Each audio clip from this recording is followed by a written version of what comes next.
Hey guys, so I just wanted to share with you guys something we're doing for Christmas this year. My mum is a huge believer in random acts of kindness, and she's brought me and my sister up to always kind of help people out, and I just want to share with you guys what we're doing this year to help someone out and just hopefully inspire someone out there that, you know, you can make someone's Christmas really special just in the smallest of ways, because not everyone can afford and not everyone is going to have a great Christmas, and Christmas sometimes is not really an exciting thing for everyone. It's a bit more stressful for people who, you know, can't afford to buy their kids presents and all sorts. So I just want to share with you guys something that we're doing this year.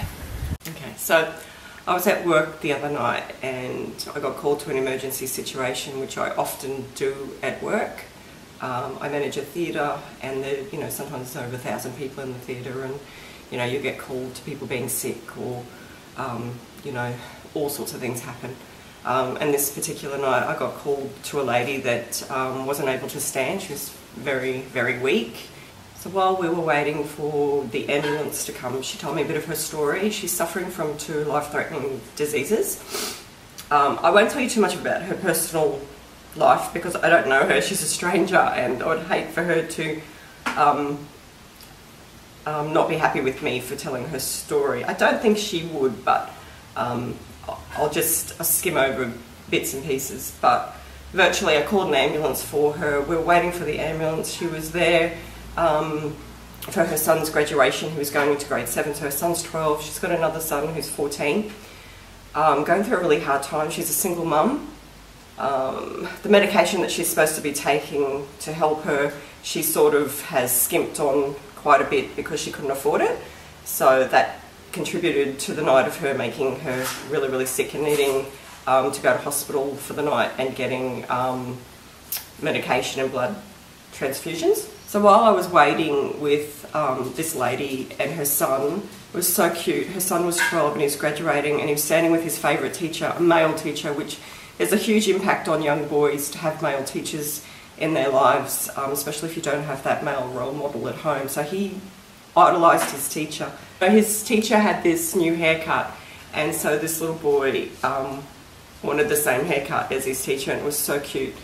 So his mum asked her little boy if she could get a photo of the teacher and him together because they looked so cute, and you could just see that he adored his teacher. And he was crying for his mum. And he said, "No, Mum, I don't want to get a photo because everyone will see that I'm crying."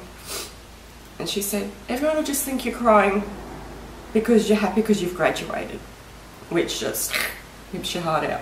So they got a photo. It was beautiful. So when this lady was getting assessed by the paramedics, I had a little chat to her son, and I said, "Oh, I was just trying to make small talk to keep his mind off things." And I said, "Oh, what do you want for Christmas?" And he said, "Oh, we don't have much, and I don't want much.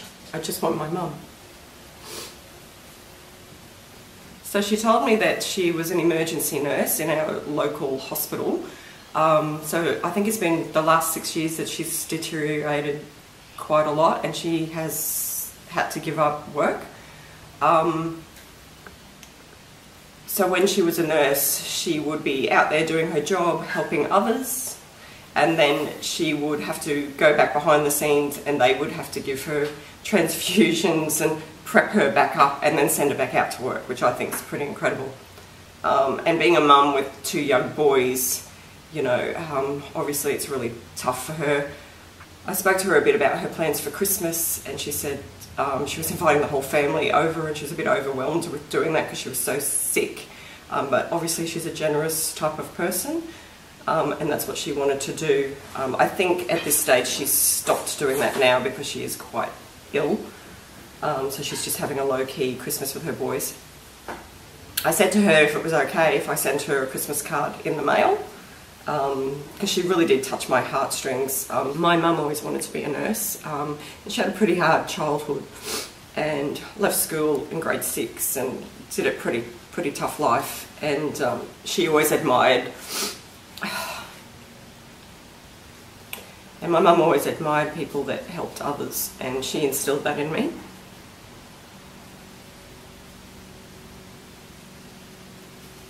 That's good, keep going. And my dad was a really big supporter of people as well, and would do fundraising for people that have done it tough and stuff. So that's where I get that spirit from. And I try and instill that in my girls, which I think I have done.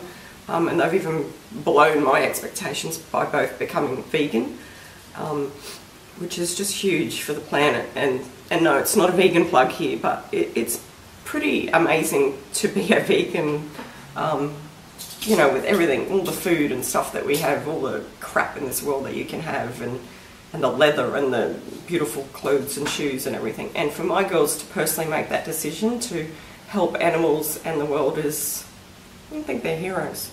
Heroes of mine anyway. So yeah, so we get that from my parents. Both my parents died of cancer in the same year, and I remember one of their stories. They were sitting waiting to get chemo, and you know, all of us know someone who's been struck with cancer. So they were waiting in the chemo ward, and there were all little kids there too, that were waiting with parents that were getting chemo, or they were getting chemo, but you know, the whole room was full of sadness. And so my parents got up and went and brought all the little kids in there, just little colouring in books and pencils, and just lit up the room. And just little small gestures like that just go a long way. I might not be the wealthiest of people financially wise, but I think I'm pretty wealthy in heart. And that's what counts in this world as far as I'm concerned. Sneakily put a little gift pack together for this lady and her two beautiful boys. And I just wanted to give her, you know, something for her, so I got her a facial and just some body cream. I've given her $50, and the art centre, just a couple of, where I work at the art centre, just a couple of movie vouchers. I'm sure they won't mind that I've done that for her. We have the best movies on the Gold Coast, so plug for the art centre. I also got her boys, because I asked her if they, you know, do they play games, so I got them a couple of PS3 games that they wanted. I asked her about that. And I also got her a 2-night stay at a... So if you're on the Gold Coast, check these guys out. They're right on the beach. They're called 19th Avenue on the Beach. So I got her a 2-night stay for her and her boys. And she can take that now, and I hope she does, over the Christmas period, and spend some much needed time with her boys. So I'm going to put all this together, wrap up the presents, and go and sneakily, hopefully they're not home, and leave this at her front door with a little note saying, "Do not open till Christmas." And I hope that they like that. So something that I want you to look up too, and I'm sure Eden will add the link in her YouTube video, is a young guy by the name of Matthew Jackson. You've probably heard the story. He is from California, and a lady was standing in the grocery line, and she'd forgotten her card, and she had her kids with her, and she was all stressed out and couldn't pay for her groceries. And Matthew was behind her in the line, and perfect stranger, and said to her, "Do you mind if I pay for your groceries?" She was absolutely blown away, and Matthew left, and she didn't really get a chance to thank him. The lady tried to find Matthew, and she finally got in touch with his work and rang up and found out that within 24 hours of his beautiful deed, he had passed away in a car accident, which is just horrendous. So there's this amazing page that's been started. It's called Matthew's Legacy, and it's for random acts of kindness, which is, I hope that you all decide to jump on board and do a random act of kindness for someone. Could be small, could be huge. Just get out there and do it. So I'm super proud of my mum. I think this is an awesome idea and really cool things. We're going to wrap them up now and then go drop them at her door. So even if you don't have the money for it and you want to help out someone this Christmas, or anyone that you think and know that's going through a hard time or any of that, even like a really heartfelt message or a card or anything can brighten up someone's day. So I really urge you guys to spread the love and joy this Christmas. So we're on our way to surprise this lady. I was hoping that she wouldn't be home so I could just drop it and run, because I'm such an emotional person anyway, and I feel like a goose anyway being there. And she sends me a message saying, is there an address that I can send to your work to give you a gift for helping me the other night? Like, seriously?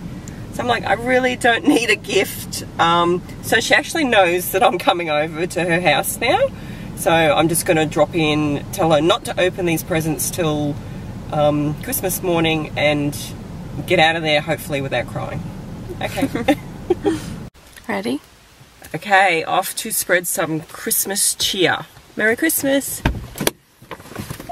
This is actually her boys in the street playing street cricket with the tennis bin. And off Mummy goes.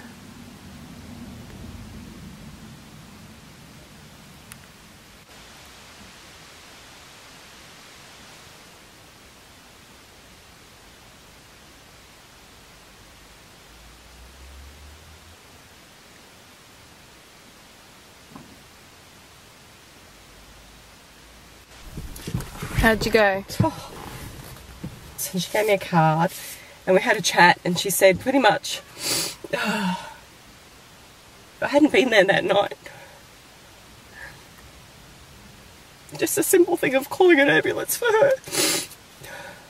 She might not have been here. It was that bad a condition for her.